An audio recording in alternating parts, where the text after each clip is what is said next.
Hi SB lovers, welcome back again with me Mr. Yusuf from SBI Course.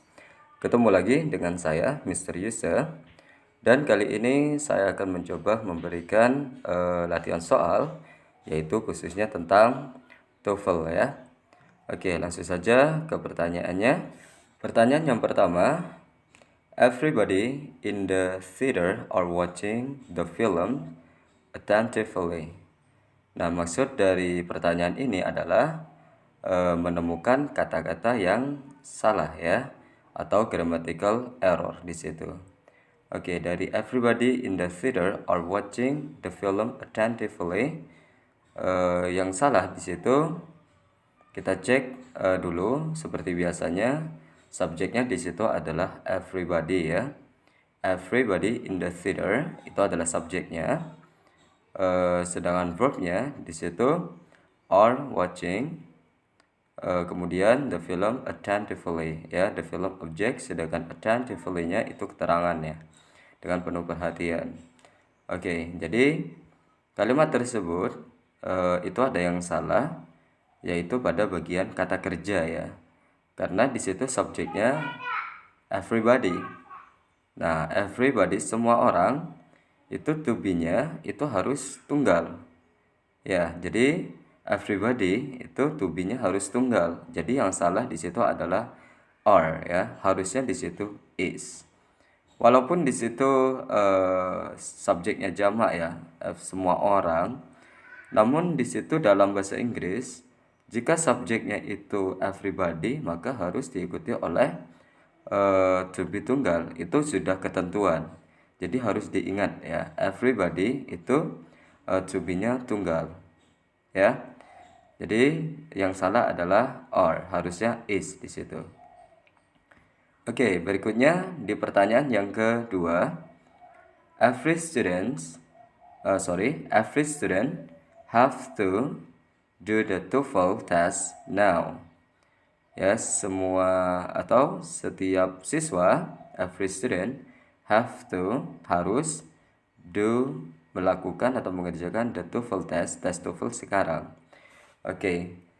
Sebenarnya soal ini sama dengan pertanyaan sebelumnya ya, yaitu kita amati dulu subjeknya. Every student, setiap siswa. Ingat di situ every. Kalau ada every itu tunggal. Jadi subjek, jadi to be atau auxiliary-nya atau kata kerja bantunya itu pun juga harus tunggal ya. Every student, ingat kalau ada kata every itu pasti diikuti oleh auxiliary tunggal atau kata kerja tunggal. Jadi sudah jelas di situ yang salah itu bagian auxiliary have to ya.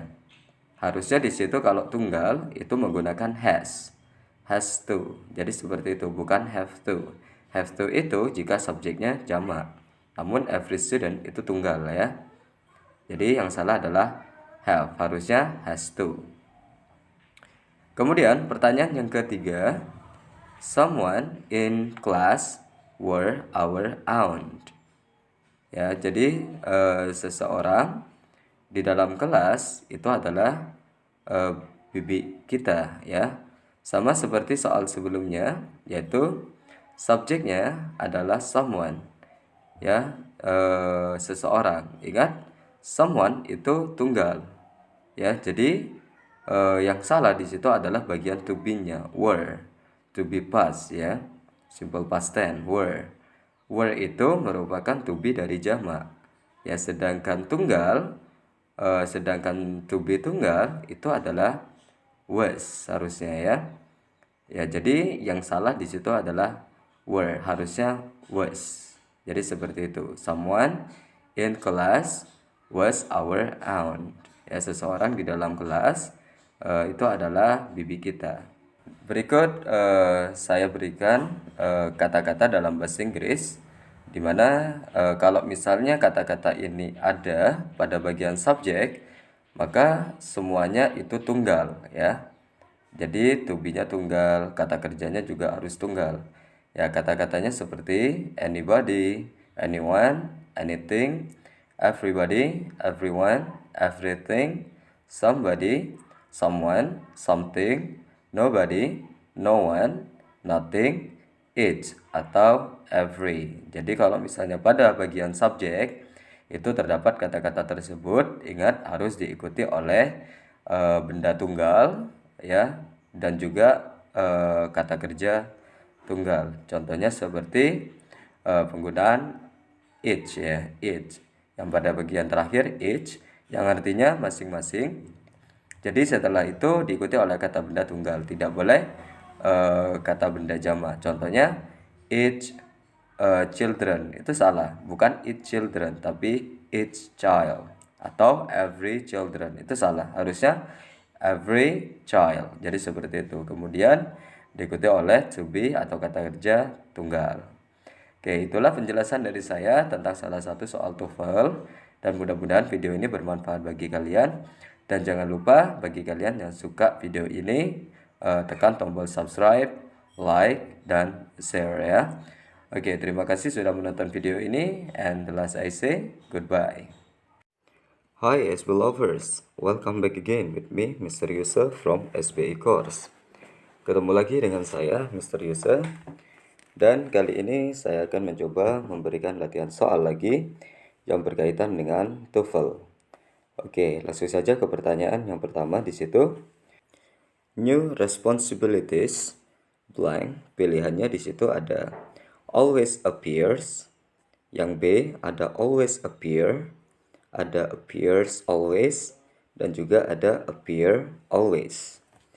Oke, seperti biasa ketika kalian di situ lagi mengerjakan TOEFL, perhatikan subjek pada kalimat tersebut atau temukan kata kerja ya. Kalimat tersebut belum memiliki kata kerja. Di situ hanya ada subjek, yaitu new responsibilities. Jadi kalau misalnya ada pertanyaan seperti ini, kalian harus mengerti subjeknya itu tunggal atau jamak. Jadi seperti itu saja ya, gampang. Jadi new responsibilities itu subjek jamak. Maka apabila subjeknya jamak, itu harus diikuti oleh kata kerja jamak. Ya, kata kerja bentuk pertama yang jamak itu adalah pilihan B dan D, yaitu appear, ya, always appear. Sedangkan yang D, appear always. Sedangkan untuk always appears dan juga yang C, appears always, kata kerja appears yang ditambah S itu apabila subjeknya tunggal. Ya, sedangkan pertanyaannya memiliki subjek dalam bentuk jamak. Jadi yang A dengan yang C itu sudah jelas salah. Jadi pilihannya antara B dan D di situ. Oke, kemudian antara B dan D yang paling benar itu adalah yang B. Jadi seperti itu. Karena apa? Karena kata kerja itu selalu diletakkan setelah frekuensi ya. Di situ always itu merupakan frequency of adverb ya. Jadi kata kerjanya harus selalu diletakkan setelah frekuensi of adverbnya, always-nya maksudnya ya. Jadi pilihan yang tepat itu adalah yang B. Kalau yang D itu aturan yang salah, harusnya always appear, bukan appear always. Oke, kemudian pertanyaan yang kedua di situ, a university education blank it possible.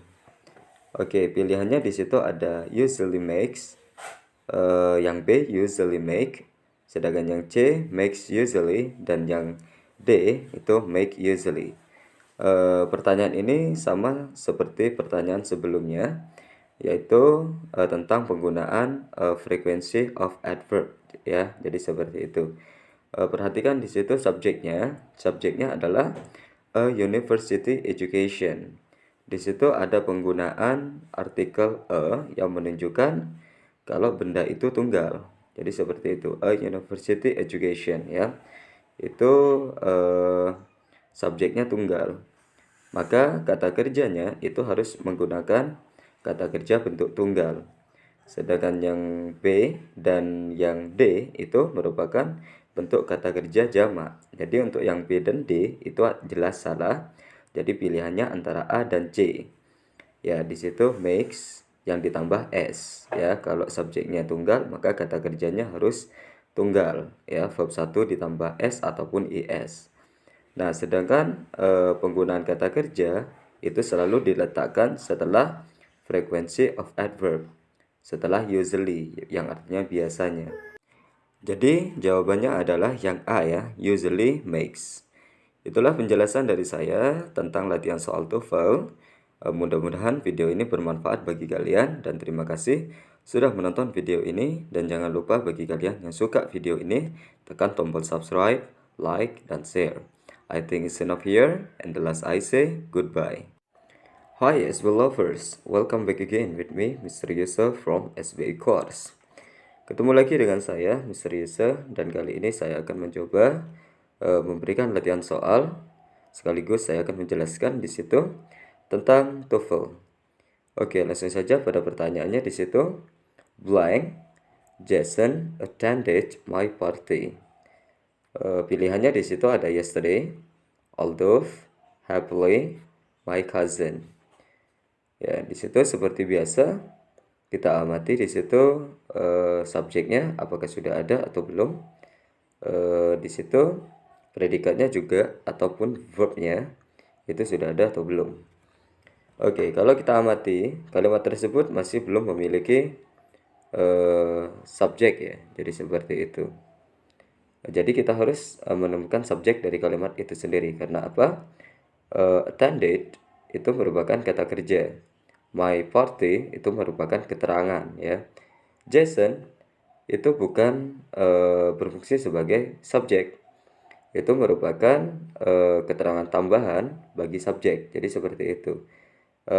Jadi Jason, ingat ya, bukan sebagai subjek tapi sebagai keterangan tambahan bagi subjek. Ya, kenapa? Karena di situ diapit oleh 2 koma.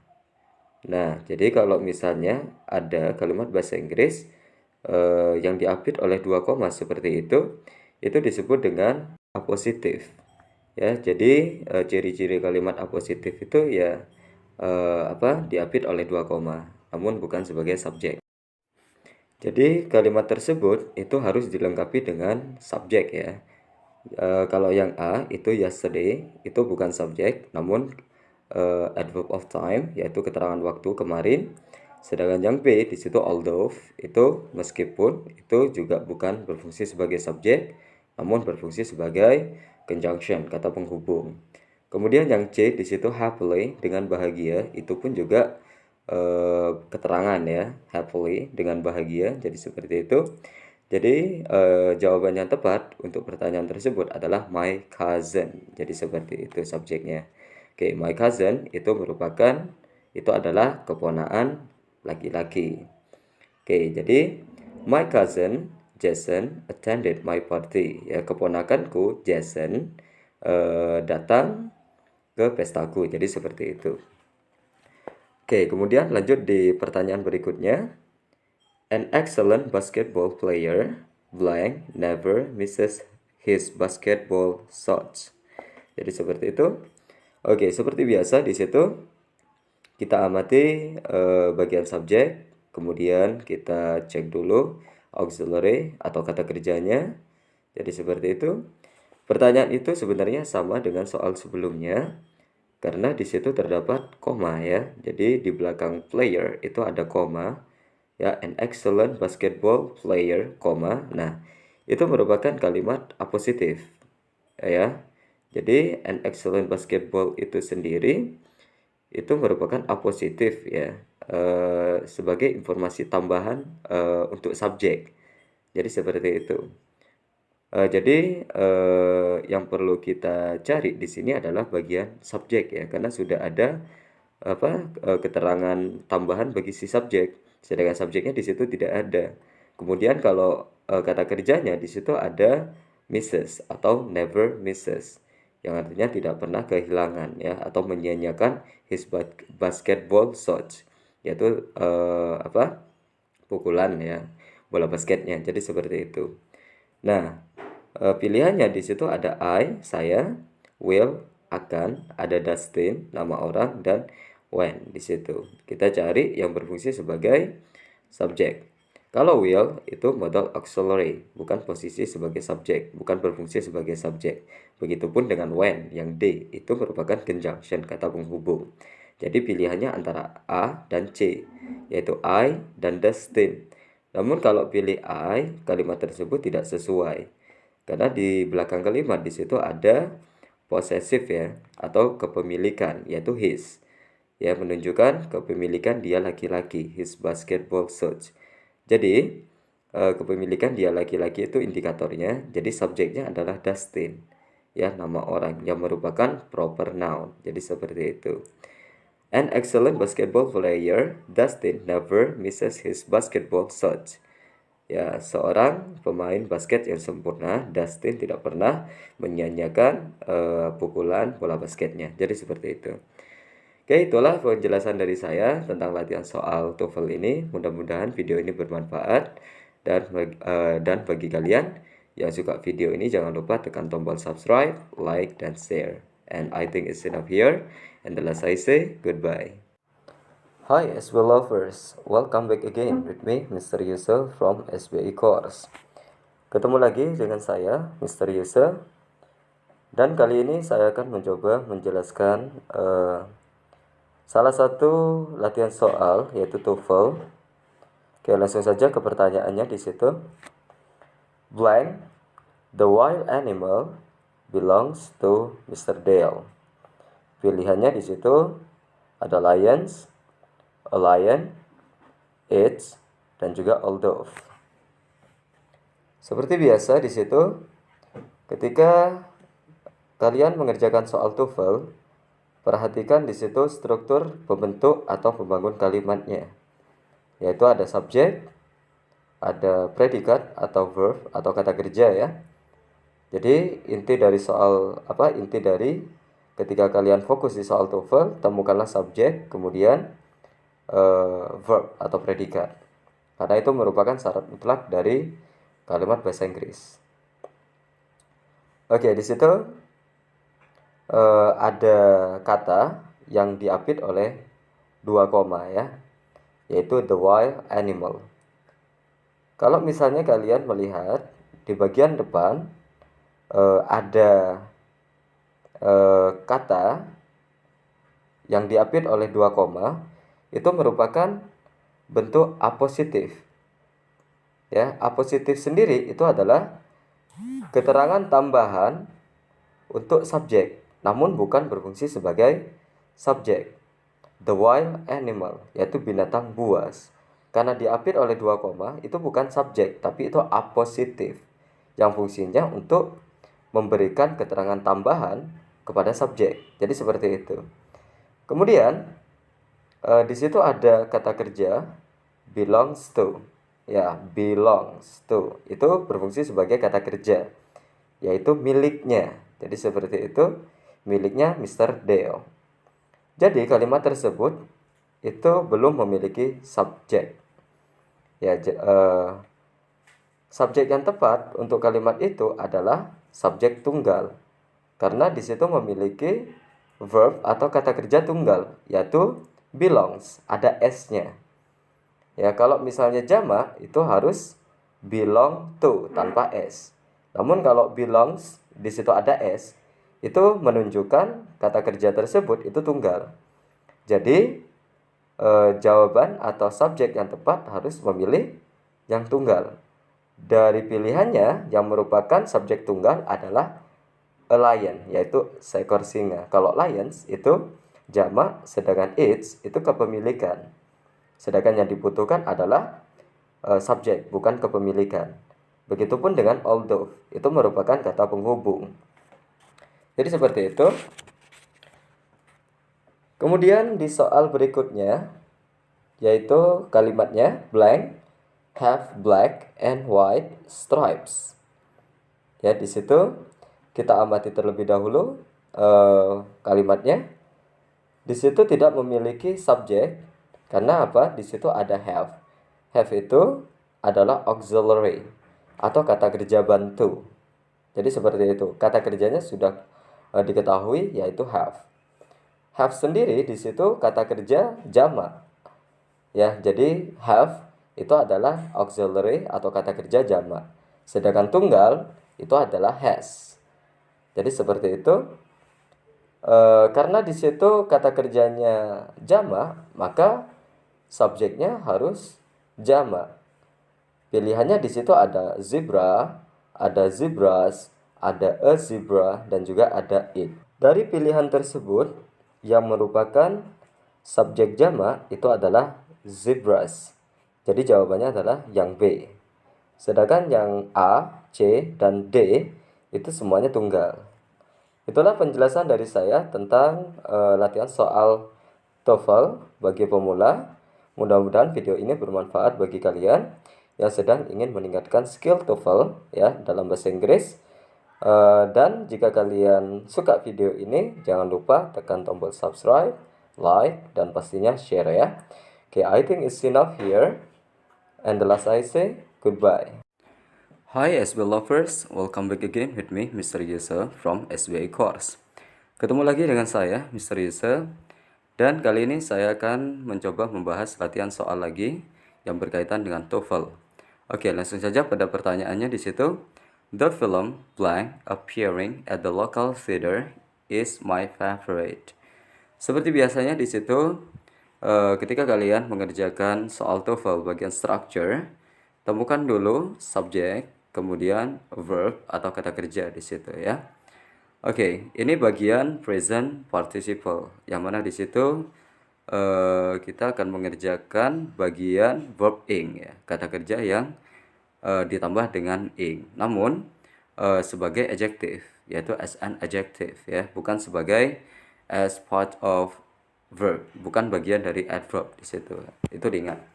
Oke, di situ subjeknya adalah the film blank appearing, muncul at the local theater, di theater lokal adalah favoritku. Jika kita amati di situ, subjeknya sudah ada, yaitu the film. Kemudian verbnya atau kata kerjanya di situ ada ya, yaitu is, yaitu to be. Jadi letak dari kata benda dengan to be-nya itu jauh ya. Namun di situ kalian harus fokus mencari unsur subjek dan juga kata kerja di situ ya. Namun di situ ada kata kerja yang diingkan, di situ appearing ya. Di situ bukan berfungsi sebagai kata kerja. Ya, ingat walaupun di situ appear itu muncul, itu adalah kata kerja. Namun tidak mungkin dalam kalimat tunggal itu ada dua kata kerja. Jadi seperti itu. Jadi appearing di situ itu muncul sebagai kata sifat atau yang menjelaskan. Jadi seperti itu. Oke.